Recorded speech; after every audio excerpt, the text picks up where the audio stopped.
everyone, welcome back to my channel. I just wanted to get on here really quick to talk about the book that I mentioned in my last video. And yeah, so I finally have it published. It's out there in the world and I decided to publish it wide. So I did a couple different platforms. That includes Amazon, Barnes & Noble, Draft2Digital, Ingram Spark. I did have the ebook listed for a while on a couple different things too, but I've just recently switched it over to Kindle Unlimited. So on Kindle Unlimited, once you set it on that, it's on there for 90 days and then you can choose to renew it or get rid of it. So I think when the 90 days is up, I'm going to get rid of it because I did make a couple sales on some of those other sites and I just want to make sure that I'm maximizing all that. But I will say that if you have your book on Kindle Unlimited, you get royalties based on how many pages they read. And I've made more money. It's not much, but I've made more money on the pages read than I have on the sales on the other sites. So I think it's worth it to just keep it on there for a while, see how it does. If in the 90 days it's like booming on there, I'm not going to take it off. But for now, if you have Kindle Unlimited, it's free. So just read it on there. Otherwise, it's on sale for $2.99. It was originally listed for $4.99. I plan on taking it off sale at the end of January. So it'll be $2.99 until the end of January. So just think about that if you want to read it. Anyway, but I have my copies here in my hand, and I did want to share that depending on what platform you get it on, it can be a different size. So I have the two paperbacks here. My original thought was to publish it. So let me back up here. So when I was picking out the size that I wanted to format it in, I actually was measuring books in my bookshelf.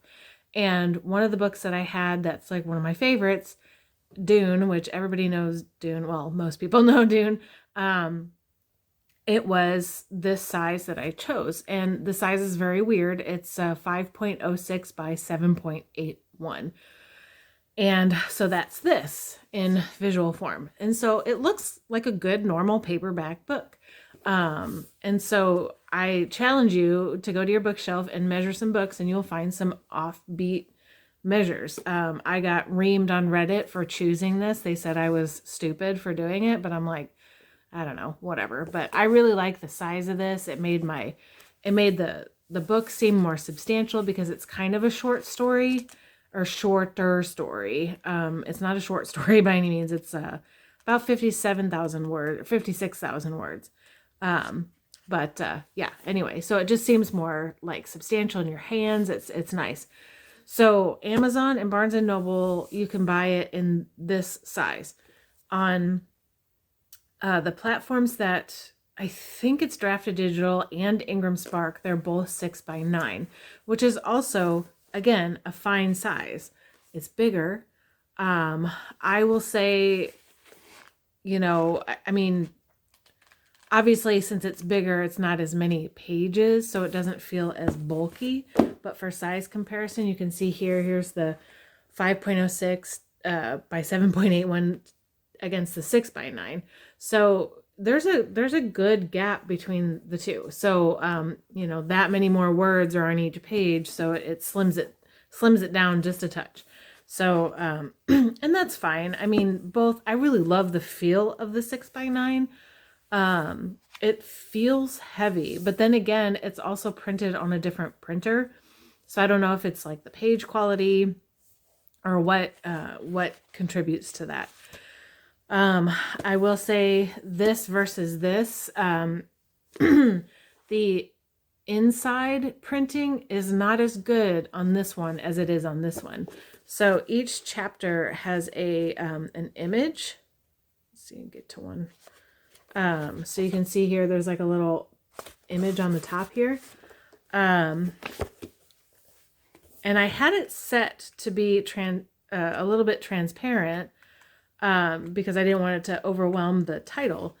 But the setting is exactly the same for both of these books, but on this one, it's significantly lighter and you can barely tell what it is. So this one is actually the darker image of the two that I used. And the other one, you can't even tell what the picture is supposed to be which kind of upsets me because I really like that one. It's like a murky bog, but you can't really see it.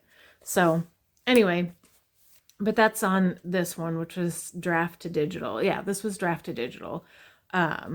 And then Amazon. So I have a Barnes & Noble version on its way to me, and I'll see what that one is. But apparently Barnes & Noble uses the same printer as Ingram Spark. So that's what I hear. So I'll be interested to see what that looks like as well.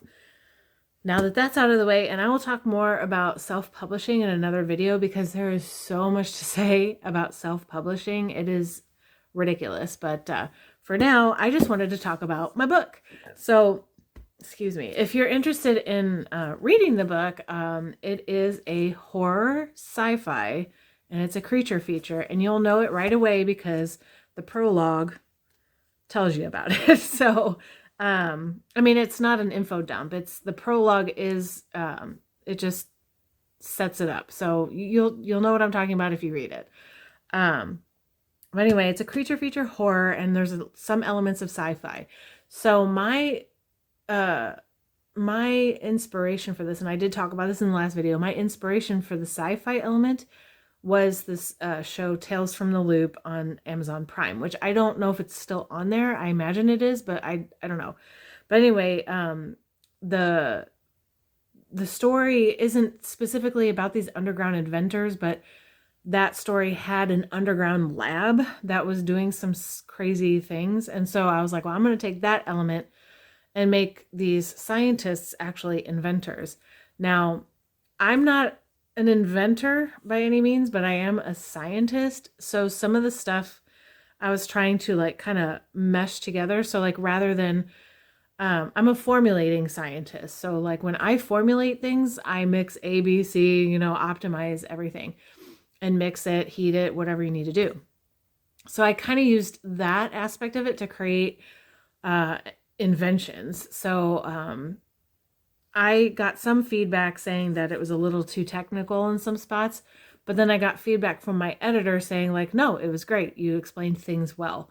So I would suggest to read it yourself and let me know, because I'm very interested to hear what people have to say about it, because right now I only have about 7 reviews on Goodreads. So I'd like more because I'd like more feedback. Some people don't leave very good feedback.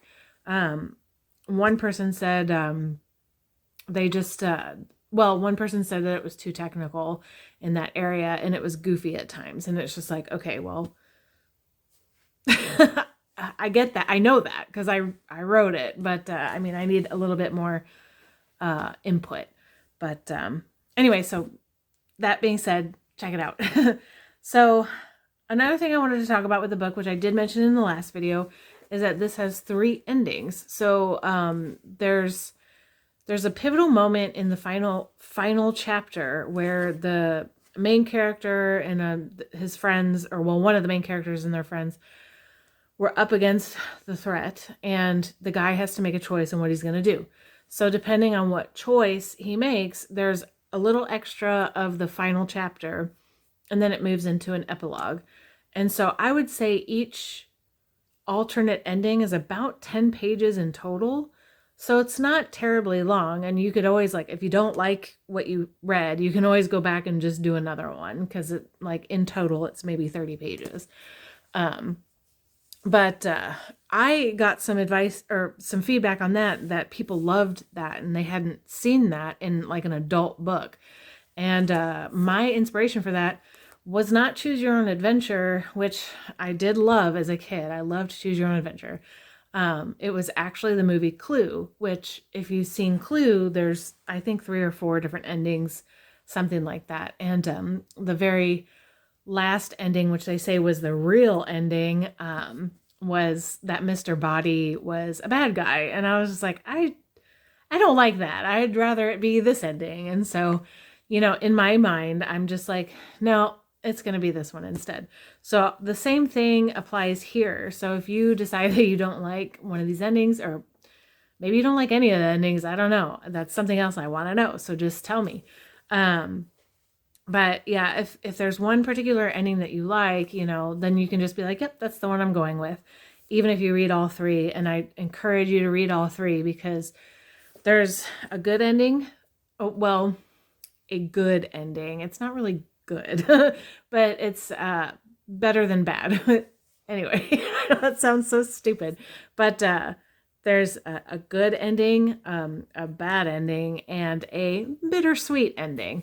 And I'll tell you that my favorite ending is actually the bittersweet ending. And the reason for that is because I'm always intrigued by the good guys not always winning. And so in the bittersweet ending, I mean, I guess they kind of win, the good guys win, but like not everybody does. So it's kind of like I don't want to give it away, but it's bittersweet. Let me just put it that way.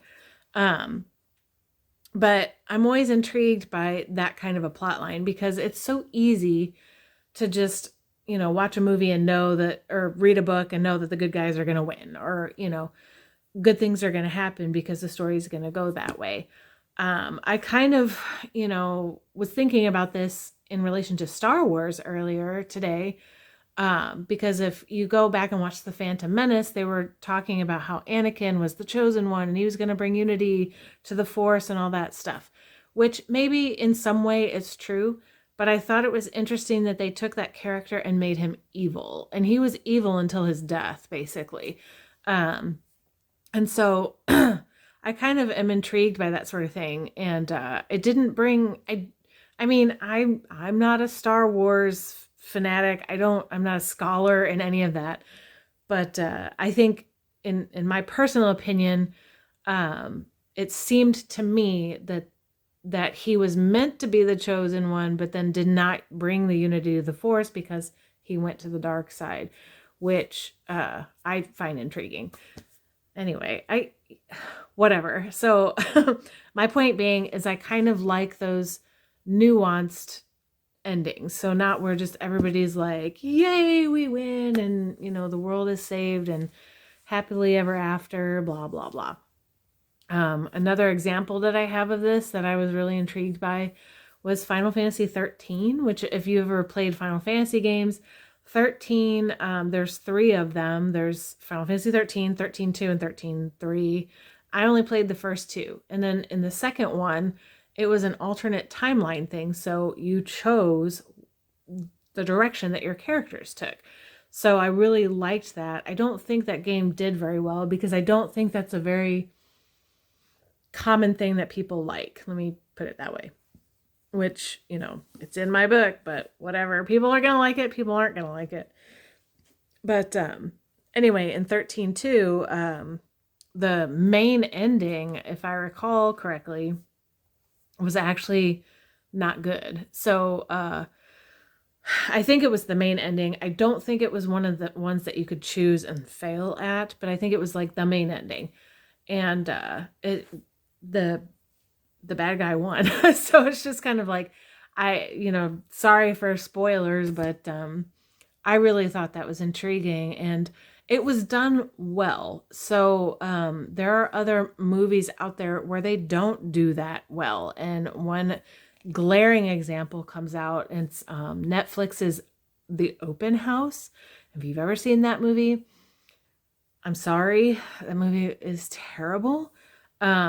Because the whole time you're thinking like, they're putting all these like little clues of this and that and this and that, and they're all red herrings, all of them. And then the very end, you're just like, what the heck just happened? Like whatever. But I will say, I don't recommend it if you haven't watched it. And if you have watched it, I'm sorry, but you know what I'm talking about. Or maybe you liked it. I don't know. And if you did like it, let me know. Tell me I'm wrong. But anyway, back to my book, METAXYSM. So Amazon, you can get it this size, draft to digital, wherever they're selling it. Gosh, there's so many different ones. You can get it this size. I think it's going to be in libraries. Hopefully it's in libraries. I thought it was going to be at Target. I still haven't seen it at Target yet, so I really don't know. But anyway, or Target online, but I haven't seen it online on Target. But I highly recommend reading my book. Of course I do. And again, it's on Kindle Unlimited, so it's free if you have that. And it's $2.99 until the end of January. And in the Kindle book, for the endings, there's links. So like once you get to the choices, you can click the link and it'll take you right to the chapter. And if at the end of that chapter, there's another link to take you back. So it's kind of nice in that way. So you're not like sitting there like scrolling to try to get back. Yeah, anyway, that's really all I had to talk about. I just want to tell you about my book. It's here. Yay, it's in physical. It's in my hand. And I have several copies of these. I've ordered several more just so I can sell them on my website. So I promised some people that I would sign them and sell them on my website. I got to figure out how to sell them on my website. And because I don't pay for a website host, so it's all free, and I don't think, but anyway, you don't need to know that. So I just so you know that that's going to be a thing. So I don't know if anybody cares if I sign it or not, but it'll be something that'll happen in the future. With that being said, I'm also working on something new now, and it will be out hopefully by the end of January. I have been in a slump for the past couple of days and I haven't written a word because, the holidays, I've been baking nonstop. So I just haven't really had a chance to sit down and write. But this new book is going to be a novella. So it's going to be no longer than, I would guess, 60 pages. So it's not, it's not going to be long at all. And it's going to be another horror, but it's going to be kind of like a horror comedy. And I will tell you up front, I am not good at comedy. I am not a funny person at all. I mean, I laugh a lot, but I wouldn't consider myself funny. Now, if we're like one-on-one and we're talking, I can be quippy and make jokes and stuff, but like I don't know, like on the spot, I guess maybe I have to just like pretend I have a friend there and just like write stuff, but I don't know. It just doesn't work that way with me. But anyway, so this one is I listed it on Amazon, so you can pre-order it now, but it will be available on Kindle Unlimited when it releases. So it'll be free if you have Kindle Unlimited again. However, if you don't have Kindle Unlimited, it's going to be a little bit cheaper. So its standard price is going to be $1.99 for the Kindle version. Paperback will probably be a little bit more expensive, but not much. So really, it just depends on how much it's going to cost for Amazon or whatever platform to print it. So I probably will post it for just a little bit above that so that I'm not like paying to have them print them. But my goal wasn't really to make a ton of money on this book, but to actually entice people to sign up for my newsletter. So my newsletter exists. I am the only person that's subscribed to it right now. I'm still trying to work out the kinks and try to get more subscribers and stuff. And I do this through Story Origin, but right now I'm still trying to work it out and get a fully functional newsletter. The problem is like everything that I'm doing for all this stuff is just me. Like I don't have anyone working for me doing my marketing or anything like that. So it's just me. So as soon as I figure out how to do that, whatever, as soon as you sign up for the newsletter, it's you should be able to get this story as a free download. So a little bit about this story is so when I listed it on Amazon, I just wanted to kind of put something there as a placeholder, and I did list it for pre-order. So I was originally going to just reveal the title and the cover, and not do it right away, but just like kind of over time have like a cover reveal or whatever. A lot of self-published artists do this, but and I didn't do that for METAXYSM. I just released it. So I was going to try to do that with this one, but it didn't really work out very well because I made the cover, the fake cover, so to speak, not really fake. And I had the real cover. And when I listed it on Amazon, I goofed and I put the real cover on the listing. And so when it posted, I was like, oh, shoot. So I changed the cover to my reveal cover, and it took a while for it to like switch it back over, which I'm sure people have already seen it, so, no big deal. It's fine. But for whatever reason, like the second I stuck it on Amazon, it shot over to Goodreads, and they haven't changed the cover. So it's still listed with the cover on there. So if you're cheeky and you want to look at it, you can do that. So I actually have an author page over there now. Actually an author page on Amazon and Goodreads. So you can look up Ari Holding, that's me, and see all of my books. But anyway, so this book this novella that I'm writing is called Hillbilly Vamp. So that was inspired by the town that my husband grew up in. So he's not a hillbilly. He does have kind of a little drawl when he talks a little bit, but he's got a lot of fun, like little one-liners that he's kind of fed me and that I can incorporate into the book. He's told me stories about some people that he grew up with that have like funny nicknames and all that stuff. So anyway, it's been kind of fun writing it. And the cover, he just loves the cover. He laughs every time he sees it. So I mean, that just makes me happy. So hopefully the story ends up being funny. I can like pull a funny bone out of my body and like make this story funny. But with all that being said, that should hopefully be done by the end of the month and will be available, but it's on pre-order now if you don't have Kindle Unlimited, whatever, blah, blah, blah. So anyway, I think I'll do another video about the self-publishing process because I'm telling you, like, I started this back in October, like all of this stuff, all the things that go behind self-publishing, and it feels like it's been 5 years. Like, it's just crazy. So I'll do a separate video on that, and I can tell you the ins and outs of that and how, you know, things are going with METAXYSM and how things are going with future stuff and all that. But I would really appreciate if you picked up a copy of this, or if you had Kindle Unlimited and you wanted to read it for free. It helps me either way. Let me know if you want a signed copy. You know, we can work something out. Not that I'm like a huge author or anything, but you know, it's the novelty of it is fun. But anyway, that's all I really had to talk about today. So I'll see you next time. Bye.